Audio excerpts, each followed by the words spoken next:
On this episode of YaEat, we will be making clam chowder, New England and Manhattan. We will also make some quick garlic toast and serve the New England clam chowder in a bread bowl. Keep watching for these two wonderful recipes. Hello everyone and welcome to the 29th episode of YaEat. As usual, I'm very excited to have you here and I really appreciate all your support.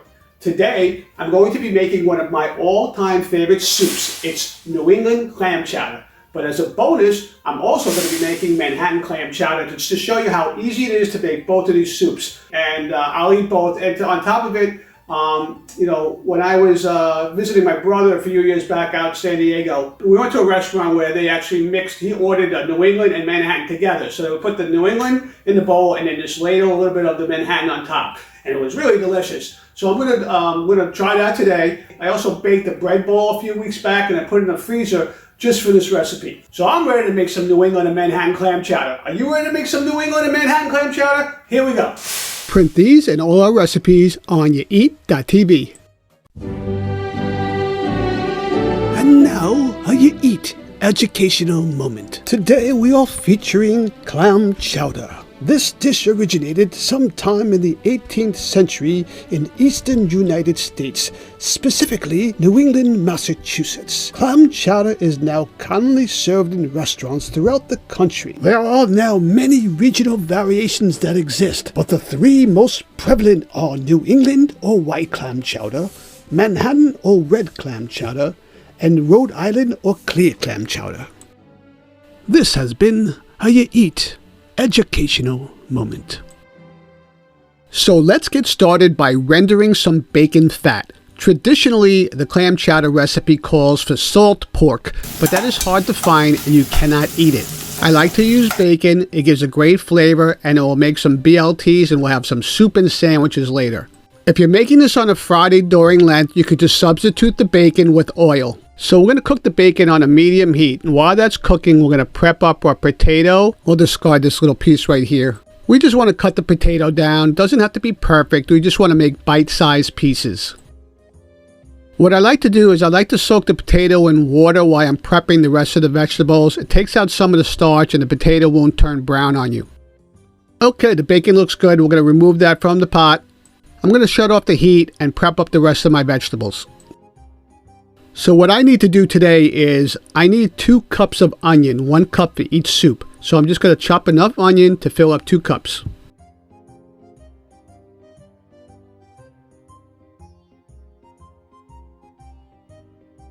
Okay, also for today's recipes, we need celery. We need 3/4 cup of celery for the New England chowder, and we need a 1/2 cup of celery for the Manhattan chowder.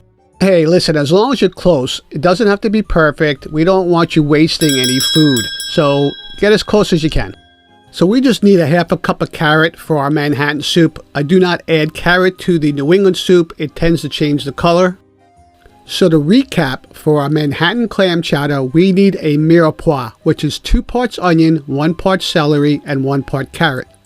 And for the New England, 1 cup of onion and 3/4 cup of celery. And then we need 1 cup of potato for each recipe. These are our vegetables for the New England clam chowder, and these are the vegetables for our Manhattan clam chowder. Let's turn the flame back on and add the vegetables to the pan. We'll wait on the potato. We're going to sweat the vegetables. Once the onions turn clear, they're ready for the next stage. And now is a good time to add some thyme. So for the New England clam chowder, we need to thicken the soup. I'm going to add some butter and we're going to add some flour and we're going to make a roux. We want to incorporate the flour nicely.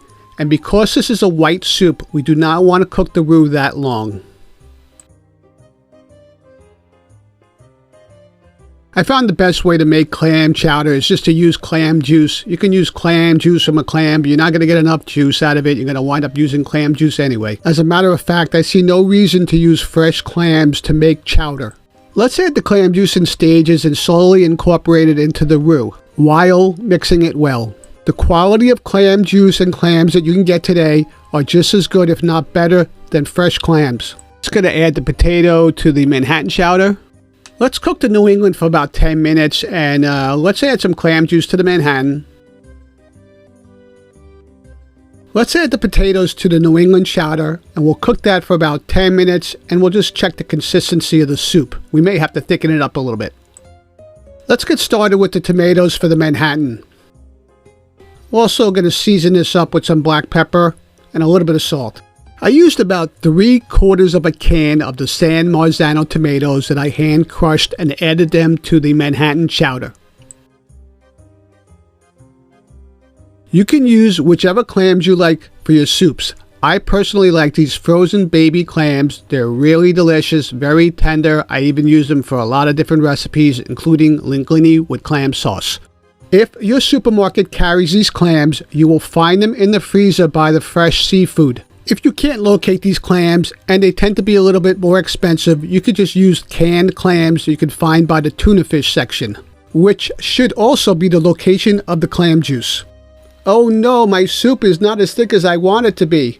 No big deal. We're just going to add some clam juice and flour together. We're going to make a slurry, and we're going to slowly add it to the soup and watch as it thickens. The only thing you need to do is make sure that you cook the soup on a low simmer for at least 15 minutes to cook out the flour taste. Keep in mind, if you like your Manhattan a little bit thicker, you can do this as well with the Manhattan. I'm just slicing some bread on an angle to make some garlic toast. Let's chop up a little parsley and add a pinch to both soups.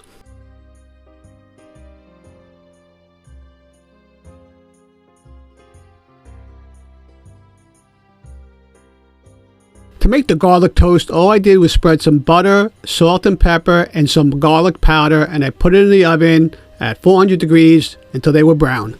Really simple. Here's a bread bowl I made a few weeks back with 00 flour. I put it in the freezer just for this recipe. I cut it, hollowed it out, and we're going to put the New England clam chowder inside.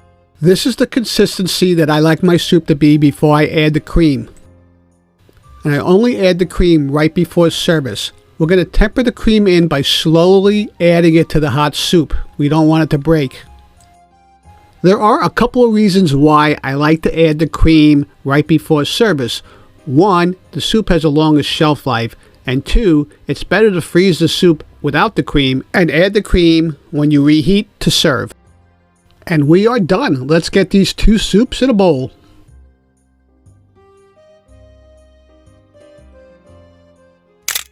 Manhattan clam chowder.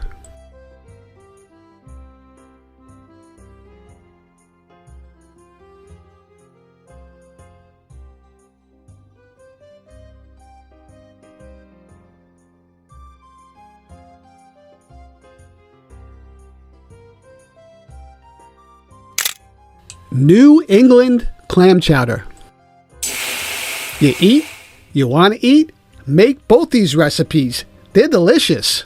Okay, there you have it. There's your two chowders. You have your New England style chowder, and you have your Manhattan chowder. As you can see, they were both really simple to make. I made both of them at the same time. So I'm going to turn a little bit of the New England.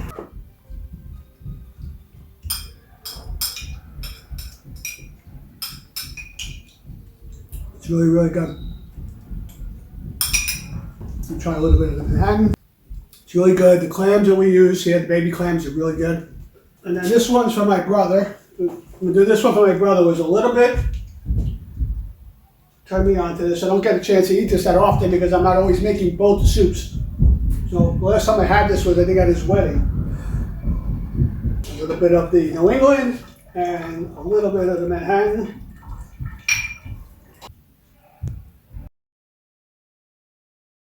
Now, I don't make a very hearty, I don't recall this was a heartier soup when we had it. We mixed the two together.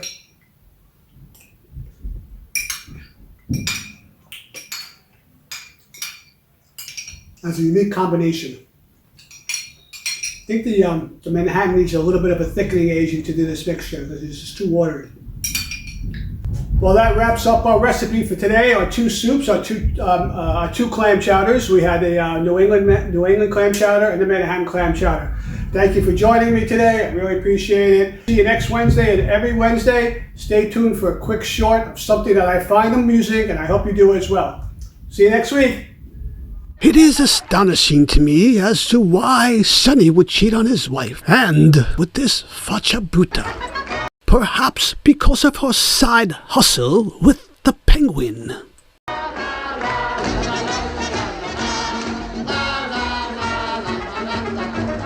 And there goes Sonny for his clandestine meeting with the Fachabuta.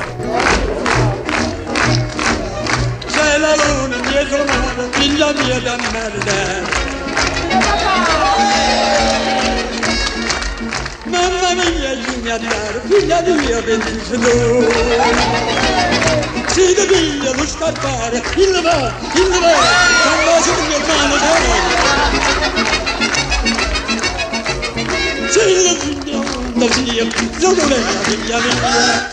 And there goes the Fachabuta, allured by Sonny's mating scent. The leader of the tribe sends a powerful message to Sonny, who is also his father. Spend time with your family? Sure I do. Good. Because a man who doesn't spend time with his family can never be a real man. Never be a real man. Act like a man! What's the matter with you?